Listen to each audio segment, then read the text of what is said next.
So you went from a three-time Emmy Award-winning journalist, coming up on CNN, covering Occupy, covering social justice issues, your book Peace, Love, and Pepper Spray, and now you're focusing your journalistic efforts on the healing power of psychedelic drugs. Have we been misled about the medicinal properties of psychedelics, just like we were misled about medicinal marijuana?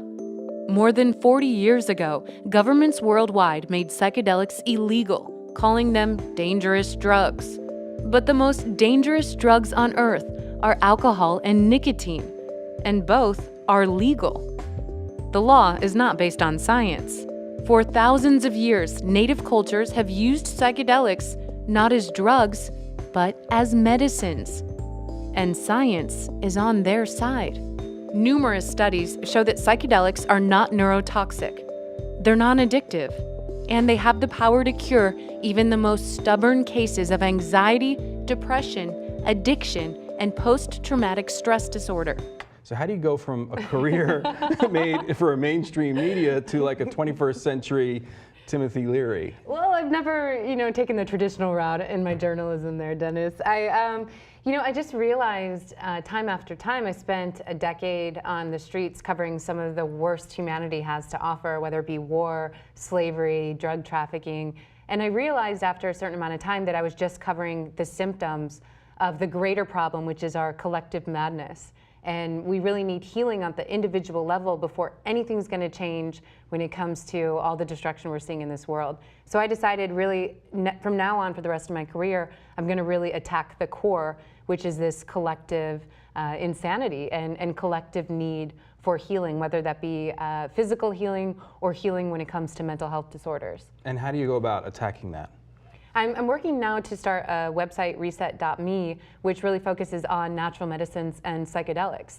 And we've been told psychedelics are drugs by our government. They've classified them in with heroin and methamphetamine. But the truth is that a lot of these psychedelic drugs are actually medicines in natural cultures. And they've been using them to purge trauma. And a lot of these natural cultures who use psychedelics don't know what anxiety and depression are. They don't have words for those because it doesn't exist in their culture, right, because they've been using these medicines for so long. And I really think it's one of the greatest human rights tragedies of this century that the general population does not have access to these life-saving medications. We have to start somewhere. And I think the best way to start is to start educating people, especially through these anecdotes, miraculous anecdotes of people who've been cured. And you've had some positive personal experiences with the ayahuasca. Very much so.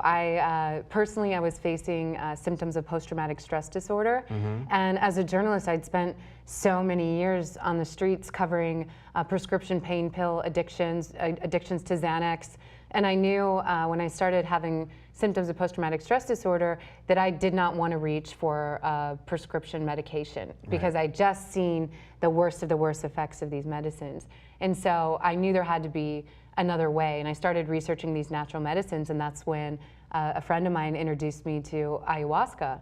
And I started reading the research, and I just had to clean my jaw up off the floor. It's like this medicine that's not being allowed to be administered here in the US has profound effects at not only curing post-traumatic stress disorder and addictions, mental health disorders, but also some studies have shown that ayahuasca over the long term increases your levels of serotonin, which is the chemical in your brain responsible for happiness. Right. So you're wondering why aren't these being administered to the public? And when I went down to try the ayahuasca, I had such profound healing effects that I knew as a journalist I was going to do a 180 in my career and start focusing on these medicines. So it's not to say that you're not interested in all these social justice campaigns or stories that you were covering before, but that this is a completely new focus for you? This is a completely new focus, and an insight I've had on numerous occasions when I've been working with these healers and these medicines has been, Amber, you've got it all wrong. Like, you're spending all your time focusing on the symptoms of the insanity, which is